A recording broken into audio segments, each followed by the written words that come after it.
AM 954, the voice of truth, the official radio station of the Church of Christ or Iglesia ni Cristo.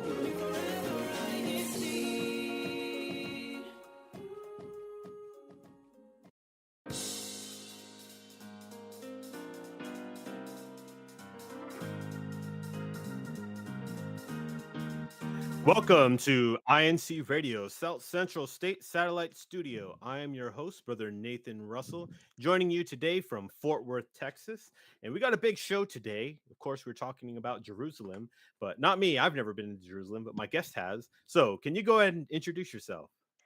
Hello, my name is Sister Arnie. I am from Fort Worth also, but currently I am in rainy California. All right. Thank you for joining us here today. So, as we discussed, we're talking about travel to Jerusalem. And the question of the day, which is dropped into the top of the chat: have you had an opportunity to visit Jerusalem? Okay. And of course, throughout today's conversation, if you'd like to chime in into the comments, please do so. We hope to be able to read to them, but we got a big show today. So, we're going to go ahead and get started with it. Now, as a disclaimer, though, be aware that the U.S. Department of State they currently warn of the dangers of traveling to Israel currently. If you're not aware of the current events, or maybe if you're watching at a different time, maybe the times are different, just be sure to check travel info before you make any travel plans to any foreign countries. Now, with that out of the way, Sister Arnie, if I wanted to travel to Jerusalem, what would I need to be able to prepare? Well, first of all, you have to make sure you have the proper documentation. Passport is always required to go to Jerusalem. And depending on the countries you're coming from, some of them require visas. But as of right now, if you're traveling, if you have a passport from Canada, the US, the Philippines, then you do not need a visa. So you could travel to Israel on a passport only without a visa for about 90 days. Okay, and you went to Jerusalem. When was this time you went to Jerusalem? I did. I went December of 2016. Okay, before the pandemic. Yes.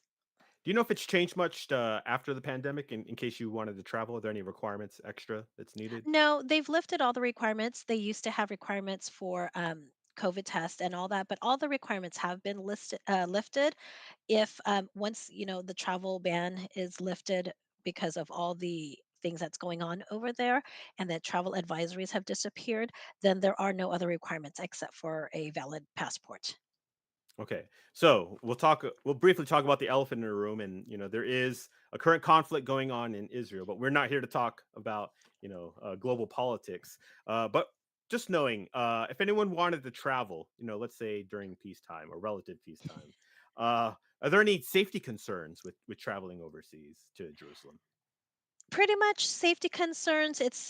As if you were going to any other country. I did not feel threatened in any way or scared the whole time I was in Jerusalem. And I did travel by myself. So it's not like I had anybody with me. And, you're just doing the same thing, just being cautious of your surroundings. But for the most part, if they know you're a tourist, they will leave you alone. They do not want to harm any of the tourists because they do need the tourists to come into the country to help their economy. Okay, looks like we got some photos there being presented. Can you briefly talk about these? Yes. So the photo that's showing right now, that is the dome on the rock. That is one of the places that everybody goes to visit. That is also called Mount Moriah back in the times of the Israelites. And so that spot is what they considered as like the most sacred place. So that's where Solomon built his temple. That's where Abraham was supposed to offer Isaac. So that part is like it's very sacred to everybody in that area.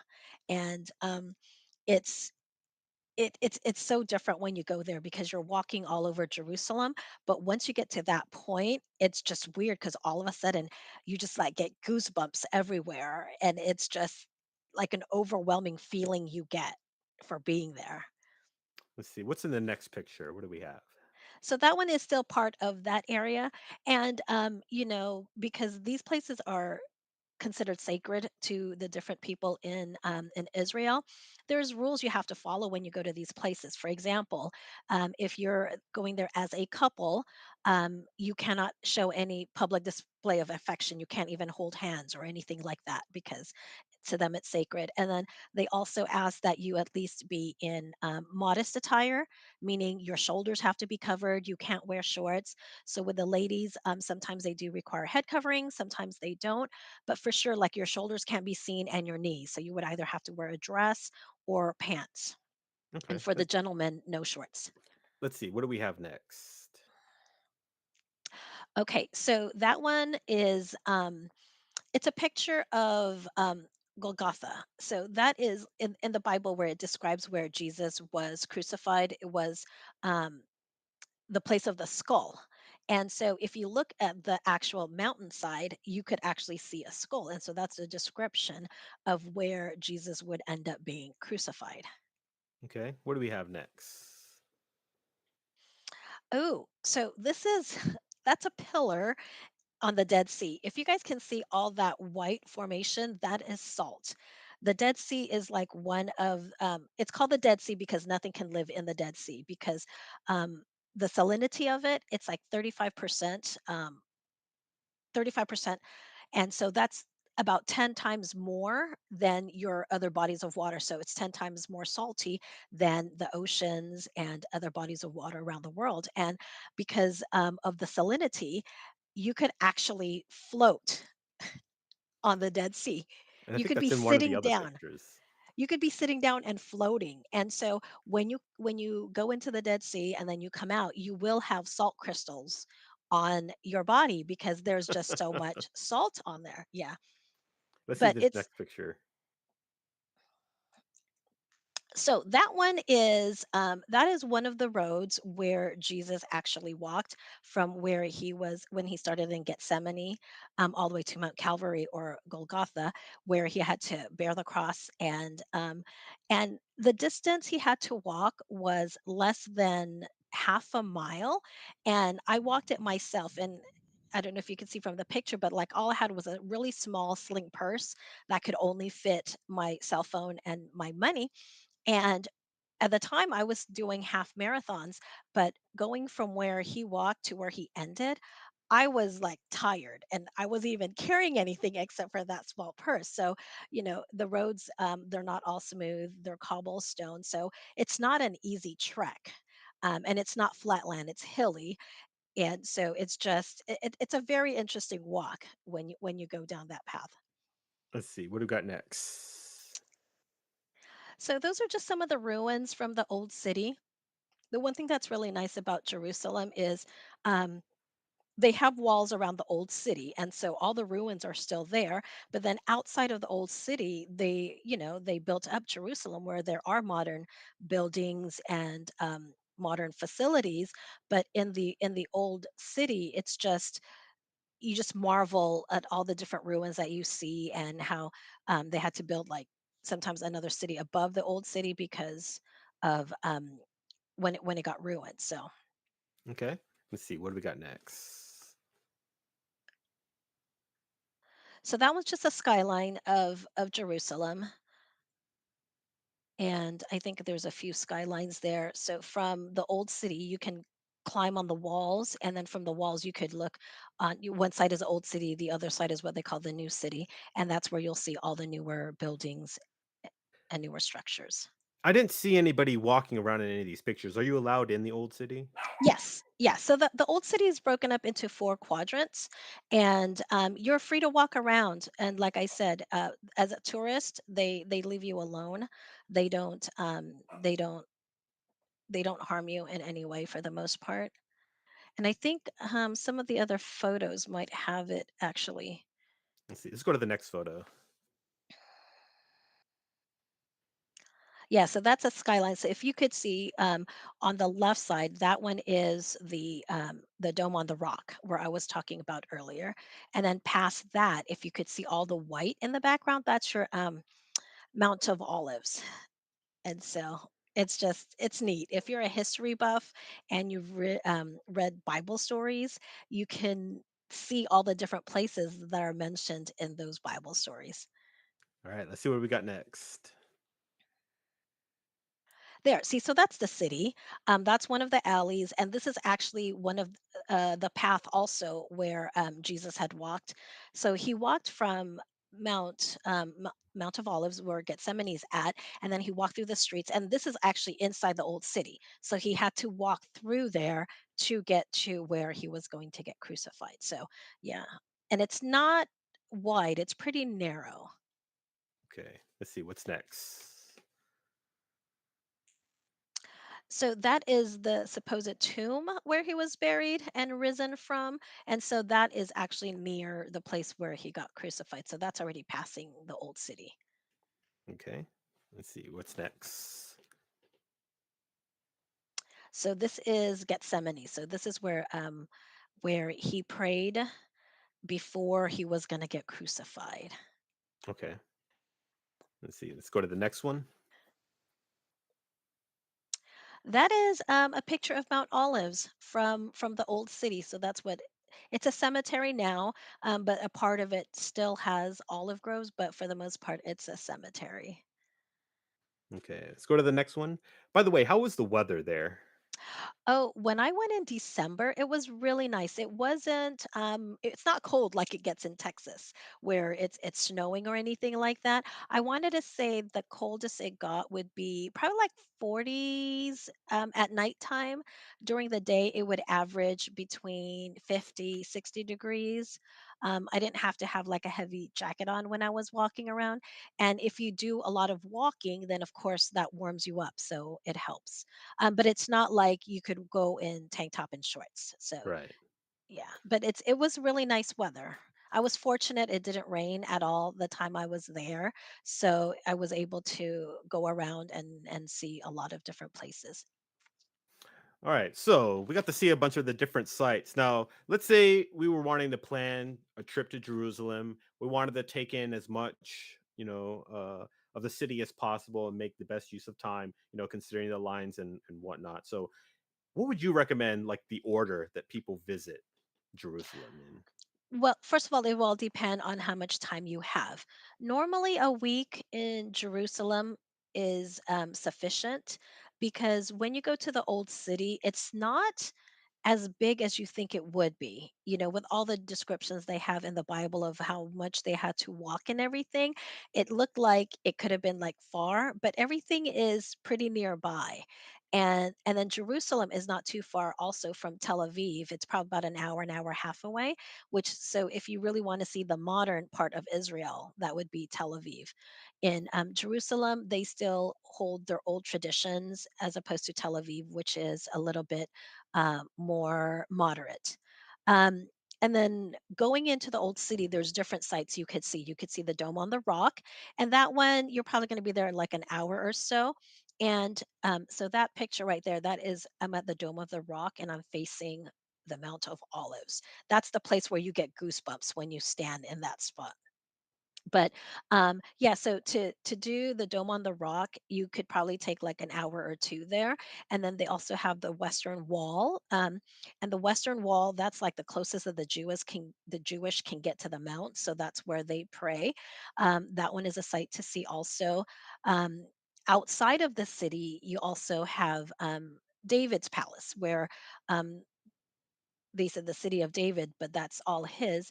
And then if I did a tour, I did a day tour to go out to the Dead Sea because that one's a little bit farther out. And so with those ones, a lot of those you just book online and then they actually pick you up at your hotel.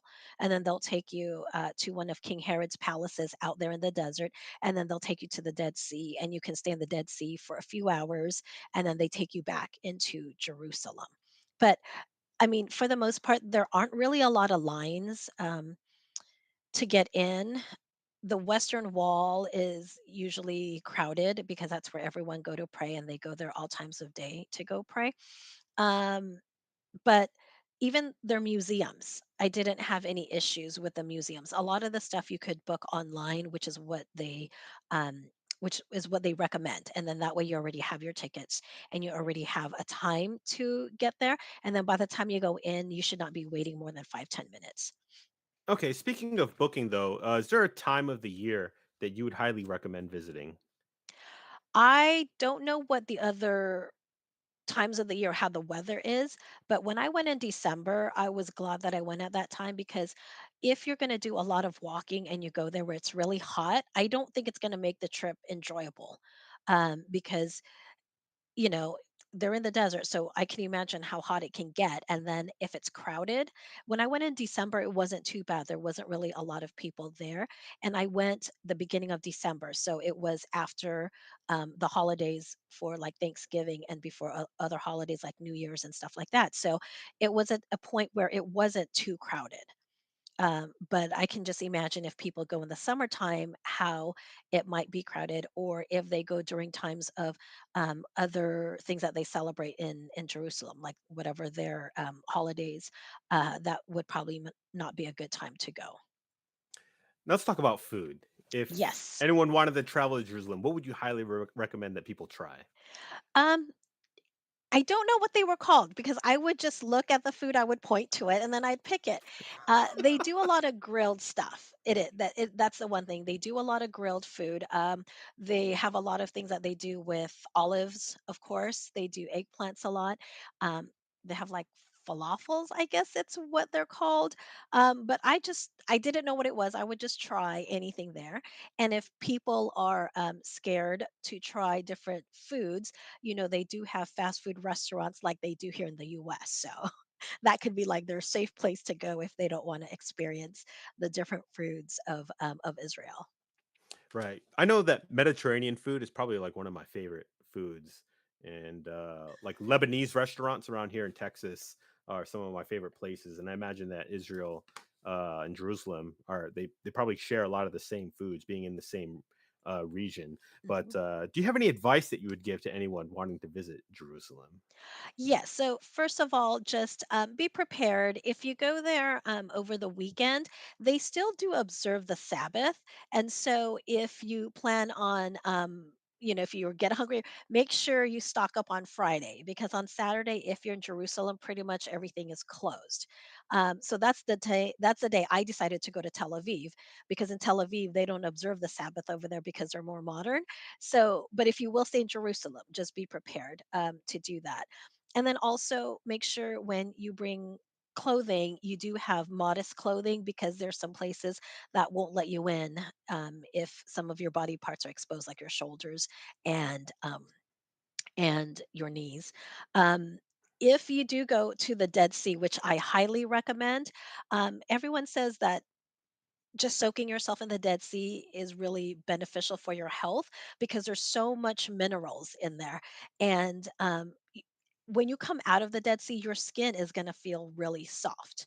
But when you do soak in there, don't soak more than 15 minutes. So you can only go in there for 15 minutes and you have to come out and then you could go back in. Because if you stay there longer than 15 minutes, your skin gets really, really soft. And then the crystals from the salt could actually cut your skin. And then, of course, if you have an open wound, that's going to be really, that's going to sting. And so they suggest, 10 to 15 minutes. And then after that, get out and then come back in. And also, do not wear any type of jewelry unless it's pure 24 karat gold, because any type of jewelry will tarnish in the Dead Sea. So, yeah. And Okay. make sure you have footwear if you're going into the Dead Sea because the stones are very sharp. I imagine that. All Hmm. right. So let me go check the comments real quick and then I'll have you give your final shout outs. But we're greeted by Sister Melanie here in Fort Worth. She has not had the opportunity to travel to Jerusalem yet, but she hopes to visit one day. We're also greeted by Brother Timothy Conroy, viewing from the local congregation of Killeen, just south of us. And let's see, Sister Melanie was asking what the weather was like there. We did talk about that before. So in the winter, it got pretty cool there, and it gets hot in the summer. I think he said 40 degrees, just to clarify, because we do have an international audience. It'd be 40 Oh, degrees Fahrenheit, Fahrenheit, yes. which is what, 10 degrees Celsius? It's I somewhere don't above. know. It's I above can't freezing. convert. Yeah, somewhere above freezing. Okay, that's all I know. And then we were also greeted by Sister Elaine from the North Cyprus, from the District of Mediterranean. So, Oh, yeah, thank you for wow. joining us here today. So, do you have any final shout outs you'd like to give? Well, I do. I just want to give a special shout out to Brother Bob Pauline. It is his birthday today, and if any of you know him, he's just one of the best people I've ever met. He does so much wonders for INC Media, and so I just wanted to say happy birthday to Call Bob. All right. So, if you're hearing about the Iglesianicristo for the first time, be sure to check out iglesianicristo.net, where you can find local congregations near you in our directory. And be sure to check out our social media accounts on Facebook, Instagram, Twitter, TikTok. What are all the other ones that kids are into nowadays? But I think we're in pretty much all of them. And be sure to follow pages such as Light Life INC. This is one of the newer ones. It's post to illuminate your journey, so you can find that on Light Life underscore INC. They have very aesthetic posts, so I highly recommend following them. Be sure to also download the INC Media app for programs such as Stories of Faith, Making Changes, and Heart and Soul. You can find many of these podcasts and articles on incmedia.org. And speaking of INC Media, you brought this up earlier. If you'd like to meet brethren from around the world and you'd like to win prizes, tune in to INC Media Live on YouTube every Friday. So just search for INC Media Live and you can find the time for the next broadcast. For here in Central Time, it is 5 p.m. Okay, so tune in for that. So we thank everybody for joining us here today. We hope that today's topic on Jerusalem has sparked your interest on traveling to a very interesting place. Just be sure to be safe and check ahead of time, because there is a conflict currently going on that you probably don't want to be in the middle of. So we'd like to give our final shout outs, though, to our district CFO Overseer, Brother Christian Agron, our Assistant District Minister, Brother Gilbert Anachete, our District Minister, Brother Andre B. Silva, our Executive Producer, Brother Emmanuel Andaya, our Station Manager, Brother Arnel Solano, our CFO Coordinator and SEBC President, Brother Angelo Arano V. Manalo, and of course, our Executive Minister, Brother Eduardo V. Manalo. Be sure to tune in to INC Radio, South Central State's next Saturday, same time at 2 p.m. Central Daylight Time. And stay tuned for INC Radio Latin America coming up next.